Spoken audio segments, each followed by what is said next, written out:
friends, welcome to biology class. Myself Neetu Sharma and we are studying chapter 14 natural resources. Last video में बेटा हमने हमारे first natural resource air के बारे में स्टडी किया था और इस वीडियो में हम स्टडी कर रहे हैं अबाउट द वाटर.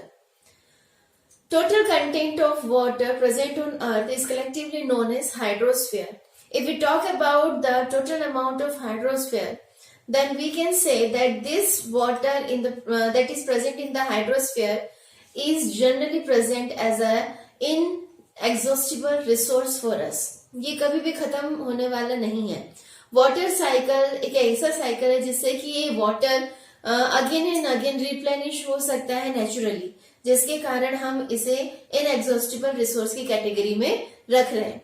अगर हम हाइड्रोस्फीयर के टोटल वाटर कंटेंट की बात करें तो 97.5% जो वाटर है हाइड्रोस्फीयर का वो ओशन और सीज में प्रेजेंट है. और ये जो वाटर है काफी सलाइन है, काफी सॉल्ट डिसॉल्व होते हैं. कई यूजफुल सॉल्ट है, कई हार्मफुल सॉल्ट है. और ऐसा सॉल्टी वाटर किसी भी एनिमल बॉडी के लिए सुटेबल नहीं है. कोई भी एनिमल बॉडी इतने सॉल्ट कंसंट्रेशन वाले वाटर को होल्ड नहीं कर सकती. That's why 97.5% of water is not useful for us. 2.5% of water is present on the land and out of which 1.9% are present in the form of ice, that is on glaciers, icebergs, और we can say ice on mountains. Okay, तो ये जो ice form में water है ये भी हमारे लिए रेडिली अवेलेबल नहीं है. रेडिली अवेलेबल वाटर जिसे हम यूज कर सकते हैं और हमारे लिए वो प्रॉपरली टाइमिंगली अवेलेबल है, वो वाटर कहलाता है फ्रेश वाटर और उसका कंसंट्रेशन सिर्फ है 0.06%.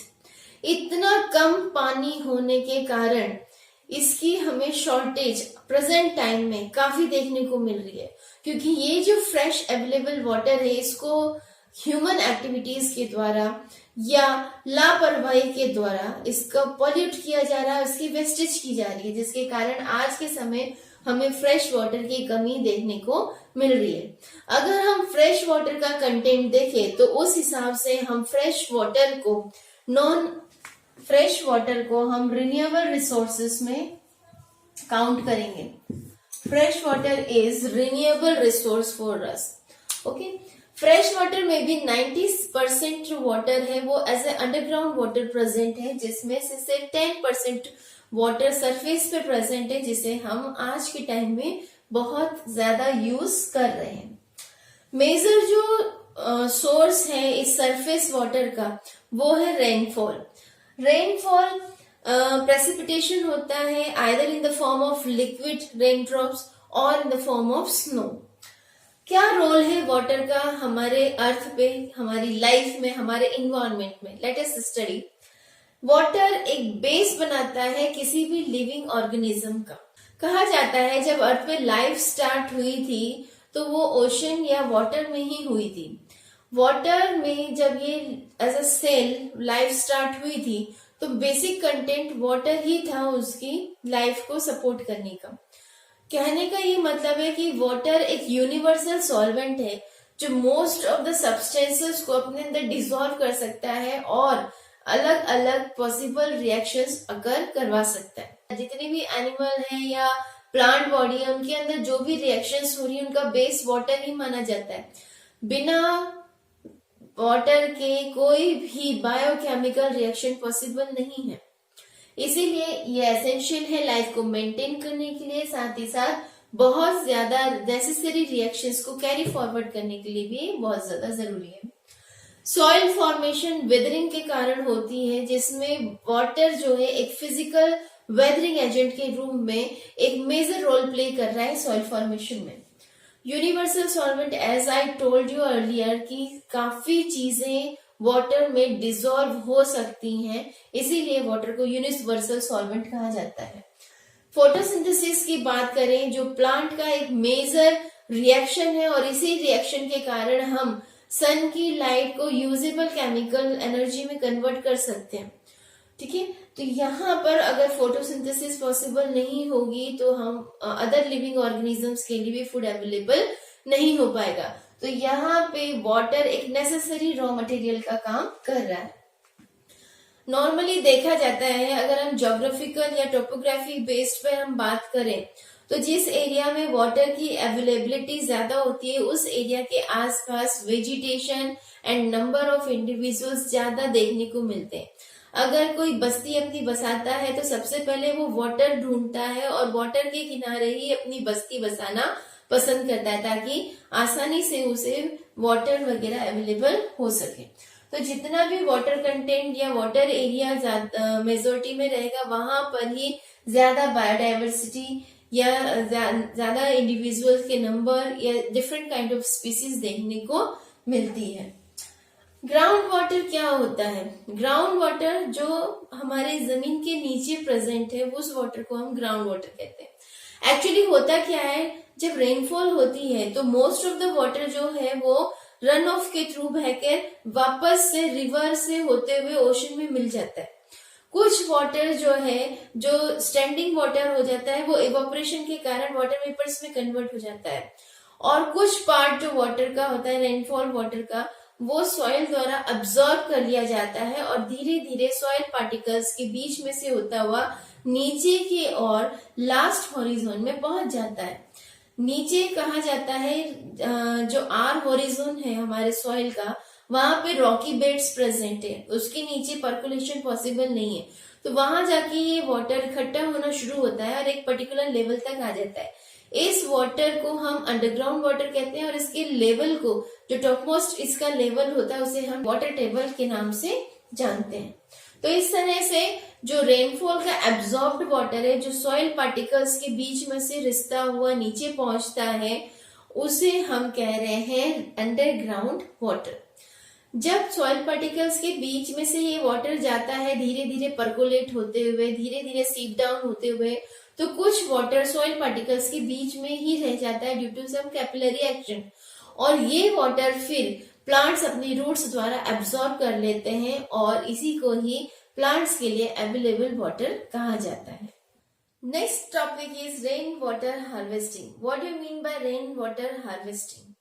हार्वेस्टिंग मतलब होता है स्टोरेज एंड यूटिलाइजेशन। ठीक है, अब यहाँ पर हम रेन वाटर का प्रॉपर तरीके से स्टोरिंग करना, यूटिलाइजेशन करना, ताकि थ्रू आउट द ईयर हम उस रेन वाटर को as a source of water use कर सकें। मेनली क्या है, it is a technique in which we can capture, store and utilize rain water by making different structures। कई तरह के स्ट्रक्चर्स डेवलप किए जाते हैं, जैसे कि वेल से कुआं खोद के रेन वाटर को उस कुएं में फिल करवाना, पर्कोलेशन पिट होते हैं छोटे छोटे गड्ढे बनवाना लैंड मास पे, ताकि जब वाटर है वो वहां पे स्टोर हो जाए, जब रेनफॉल हो वाटर वहां पे स्टोर हो जाए और धीरे धीरे वहां से पानी स्वीप डाउन होके अंडरग्राउंड पहुंच जाए, ताकि अंडरग्राउंड लेवल में जो वाटर प्रेजेंट है वो वापस से रिचार्ज हो सके। चेक डैम्स बनवाना, जो स्ट्रीम्स होती हैं, जो छोटी छोटी नदियां होती हैं, उस तरह उस पे ऐसे कंस्ट्रक्शंस करवा देना जिससे कि हाई स्पीड में ये वाटर फ्लो नहीं करे, क्योंकि हाई स्पीड में जब वाटर फ्लो करता है तो कहीं ना कहीं सॉइल इरोजन का एक कारण बन जाता है। सॉइल जो बैंक्स होती हैं उनकी सॉइल को अपने साथ बहा के ले जाता है और पानी बहुत कम अमाउंट में सॉइल में एब्जॉर्ब होता है। तो चेक डैम बनाने से एक तो स्पीड कंट्रोल हो जाएगी, फ्लड कंट्रोल हो जाएगा, साथ ही साथ पानी में ठहराव आने के कारण जो ज्यादा से ज्यादा पानी है वो सॉइल में एब्जॉर्ब होना शुरू हो जाएगा, जिससे अगेन अंडरग्राउंड वाटर रिप्लेनिश हो सकता है। लगून्स भी इसी टाइप के पॉन्ड्स लाइक स्ट्रक्चर्स होते हैं, जैसे कि स्ट्रीम आ रही है कहीं से या हाई माउंटेन एरिया से कोई वाटर रन ऑफ होता हुआ नीचे की ओर आ रहा है, तो उस एरिया में इस बड़े बड़े इस तरह से पॉन्ड्स बनवा देने से क्या होगा, पानी वहां कलेक्ट होना शुरू हो जाएगा और फिर वहां से पानी अंडरग्राउंड भी जाएगा और दूसरे पर्पस के लिए भी अवेलेबल हो जाएगा। तो इस तरह के डिफरेंट स्ट्रक्चर्स को कंस्ट्रक्ट करके जब रेन वाटर को स्टोर किया जाता है ताकि वो थ्रू आउट द ईयर हमारे लिए अवेलेबल हो सके, तो इस सिस्टम और इस टेक्निक को कहते हैं रेन वाटर हार्वेस्टिंग सिस्टम। इसके कई मेथड हैं, मॉडर्न मेथड भी हैं और ट्रेडिशनल मेथड भी है, बट बिफोर दैट हम इनके एडवांटेज देख लेते हैं कि अगर हम इस तरह से रेन वाटर को स्टोर करें तो क्या क्या एडवांटेजेस हमें मिल सकते हैं। सबसे पहले जो रेनफॉल का रन ऑफ जो वाटर चला जाता है ओशंस में, सीज में, ड्रेन्स में, वो काफी हद तक वो लॉस हम रोक सकते हैं, कम कर सकते हैं। अगर हम इस तरह के स्ट्रक्चर्स बना लें तो रेनफॉल के वाटर को हम सीधे अपने अंडरग्राउंड सिस्टम में सप्लाई कर सकते हैं और अगर ये स्टोर रहता है तो थ्रू आउट द ईयर हम उसको यूज कर सकते हैं। साथ ही साथ अगर इस तरह के स्ट्रक्चर्स बना के हम इसके रन ऑफ को कंट्रोल कर लें तो काफी हद तक हम फ्लड को भी कंट्रोल कर सकते हैं। यहाँ पे जो स्टोरेज हो रहा है वाटर का वो इसलिए हो रहा है ताकि थ्रू आउट द ईयर ऐसे टाइम पे जब वाटर की शॉर्टेज हो जाती है, स्पेशली इन समर सीजन, उस टाइम पे भी हम इस वाटर को आसानी से यूज कर सके और हमें इस किसी भी तरह की शॉर्टेज या स्कैर्सिटी की प्रॉब्लम फेस ना कर पाए। Help in the raising of water table, जैसे कि मैंने आपको पहले बताया था, हम वाटर को जब अंडरग्राउंड में इसको परकुलेट कराएंगे रेनफॉल के वाटर को, तो ज्यादा से ज्यादा पानी परकुलेट होने के कारण, एब्जॉर्ब होने के कारण अंडरग्राउंड वाटर का लेवल भी इंक्रीज होगा, जिसे हम कह रहे हैं वाटर टेबल। तो एक क्या इसका एडवांटेज हो गया, help to raise water table. Check soil erosion, अब पानी जो रन ऑफ होके जा रहा है रेनफॉल का वो इतनी स्पीड में जाता है कि काफी सॉइल को अपने साथ काटते हुए, इरोड करते हुए ले जाता है, जिसे हम सॉइल इरोजन कहते हैं, जो हमारे फर्टाइल सॉइल का वेस्टेज है एक तरह से। ठीक है, तो अगर इस तरह के पानी को हम बहने से रोक दें या इसकी स्पीड कम कर दें तो कहीं ना कहीं हम इस सॉइल के कटाव को या सॉइल इरोजन को भी अवॉइड कर सकते हैं। ट्रेडिशनल क्या क्या तरीके थे और आज भी हैं इंडिया में जिसके कारण रेन वाटर को हम स्टोर कर पा रहे हैं। विलेजेस में अगर हम देखें तो आज के टाइम में भी छोटे छोटे पॉन्ड्स और टैंक्स प्रेजेंट हैं जहां पर रेनफॉल का जो वाटर है वो स्टोर होता है और वो water through out the year villagers के लिए अवेलेबल होता है। अब विलेजर्स पे डिपेंड करता है वो वाटर वो कैसे यूज कर रहे हैं, वो अपने डोमेस्टिक एनिमल्स के लिए भी यूज कर सकते हैं, वो पर्सनल डोमेस्टिक पर्पस के लिए भी यूज कर सकते हैं, वो उस वाटर को इरिगेशन पर्पस के लिए भी यूज कर सकते हैं। आपने देखा भी होगा कई बार जो वॉशरमैन्स होते हैं वो इस तरह के पॉन्ड्स पे या नहर पे जाके अपने कपड़ों को वॉश करते हैं, तो ये वाटर कहीं ना कहीं उनकी वॉशिंग के लिए भी अवेलेबल हो सकता है। एनिमल्स इस पे ड्रिंक कर सकते हैं और ये पानी एक जगह खड़े होने के कारण आसानी से सॉइल में अब्सॉर्ब भी हो जाता है, तो उस पर्टिकुलर एरिया का अंडरग्राउंड वाटर का वाटर टेबल भी इंक्रीज हो जाएगा। तो इस तरह के कंस्ट्रक्शंस आज भी विलेजेस में देखे जाते हैं जो पुराने समय से चलते आ रहे हैं। स्प्रिंग्स जो होते हैं, जैसे ऊपर से फॉल हो रहा है water, that is called spring. तो ये जो वाटरफॉल होता है तो एक तरह से अगर जमीन पे गिरेगा तो जमीन को काट देता है क्योंकि काफी स्पीड से नीचे आता है। तो उस समय उस एरिया में अगर हम इस तरह का पॉन्ड या छोटा सा होज टाइप का बना दे जहां पर पानी आके स्टोर होता रहे, तो उससे हम उस पानी को भी अपने यूज के लिए स्टोर कर सकते हैं और फिर फर्दर इरिगेशन या डिफरेंट पर्पस के लिए हम इसको यूज कर सकते हैं। ये जो छोटे छोटे कंस्ट्रक्शंस होते हैं स्प्रिंग के नीचे जो बनाए जाते हैं दैट इज कॉल्ड एम्बैंकमेंट, जो कि बाद में किसी भी पर्पस के लिए हमें पानी अवेलेबल करा के दे सकता है। राजस्थान एरिया की बात करें तो ये एरिड जोन में आते हैं जहां पर रेनफॉल काफी कम होता है और साल में कई मंथ यहाँ पे ड्राई सीजन महसूस किया जाता है, जहाँ पे वाटर की शॉर्टेज सबसे ज्यादा देखने को मिलती है। अगर इस एरिया में इस तरह के वाटर हार्वेस्टिंग स्ट्रक्चर्स बना दिए जाए तो जब मॉनसून पीरियड आता है, जब मॉनसून मंथ्स होते हैं, उस पीरियड में होने वाले रेनफॉल के स्टोरेज से काफी पानी इकट्ठा हो सकता है जो कि थ्रू आउट द ईयर इस तरह के एरियाज में वाटर सप्लाई करने के लिए हेल्पफुल हो सकता है। तो कुछ एक कंस्ट्रक्शंस जो कि राजस्थान में पुराने समय से चले आ रहे हैं जो कि रेन वाटर को हार्वेस्ट करने के लिए बनाए गए थे, उनमें से अंडरग्राउंड टैंक्स हैं, खादीन्स हैं, बाउलीज हैं, जोहड़ है, जोहड़ का आपने नाम सुना भी होगा, हाउसेज हैं, ये कुछ फेमस स्ट्रक्चर्स हैं जो पुराने समय से रेन वाटर हार्वेस्टिंग के लिए बनाए जाते थे। Conservation and management of water resources, हमें ऐसा क्या तरीका अपनाना चाहिए जिससे हम वाटर और वाटर के रिसोर्सेज को कंजर्व कर सकें और आगे फ्यूचर के लिए हम इसको अवेलेबल बना सकें। तो सबसे पहले तो हमें कुछ ना कुछ ऐसे इंटीग्रेटेड प्लान्स की आवश्यकता है जिसमें हम पर्टिकुलर लोकेलिटी को, पर्टिकुलर एरिया को ड्रिंकिंग पर्पस के लिए या इरिगेशन पर्पस के लिए, इंडस्ट्रियल पर्पस के लिए वाटर सप्लाई कर सकें। ऐसा नहीं हो कि एक पर्टिकुलर एरिया में जो वाटर प्रेजेंट है वो खाली इंडस्ट्रीज ही उसको यूज कर रही हो, वेस्ट कर रही हो, पॉल्यूट कर रही हो, और बाकी किसी भी चीज के लिए वो पानी अवेलेबल ना हो पाए। तो हमें एक प्लानिंग के साथ इस वाटर के रिसोर्स को प्रॉपरली सेपरेट करके अलग अलग जगह पर प्रॉपरली सप्लाई के लिए छोड़ना चाहिए।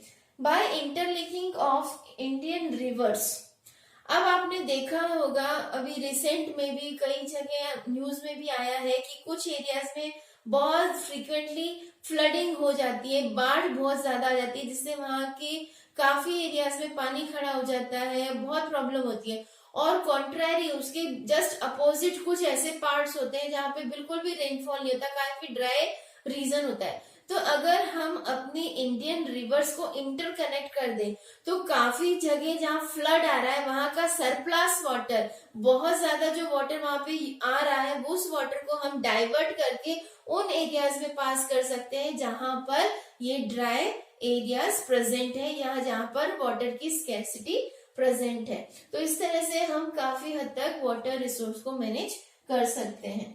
रिचार्जिंग अंडरग्राउंड वाटर, अब जैसे कि हमने डिफरेंट स्ट्रक्चर्स की बात करी, अगर हम इन स्ट्रक्चर्स को यूज करें तो हम काफी हद तक अपने अंडरग्राउंड वाटर को रिचार्ज कर सकते हैं और उसका लेवल इंक्रीज कर सकते हैं, ताकि बाद में हम इस अंडरग्राउंड वाटर को एज पर अवेलेबिलिटी यूज कर सके।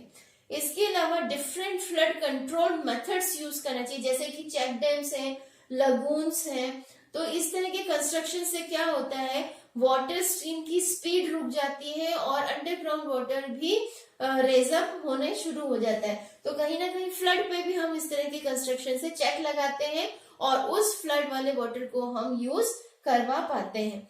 जो भी हमारे पास फ्रेश वाटर के रूप में अवेलेबल वाटर है वो बहुत ही कम है, इसीलिए कोशिश ये करना चाहिए कि इस वाटर को ना तो हम पॉल्यूट करें, ना ही इसका मिसयूज करें, ना ही इसको वेस्ट करें। तो कुछ ऐसे टेक्निक्स या मेथड्स हम अपने पर्सनल लेवल पे या कम्युनिटी लेवल पे अडॉप्ट कर सकते हैं जिससे हम पानी की वेस्टेज को काफी हद तक रोक सकते हैं। तो अगर हम इस तरह के मैनेजमेंट टेक्निक्स को अपनाएं तो हम वाटर रिसोर्स को कम होने के बावजूद भी बढ़िया तरीके से फ्यूचर के लिए भी कंजर्व कर सकते हैं और प्रेजेंट टाइम में भी इसको बेटर तरीके से यूज कर सकते हैं।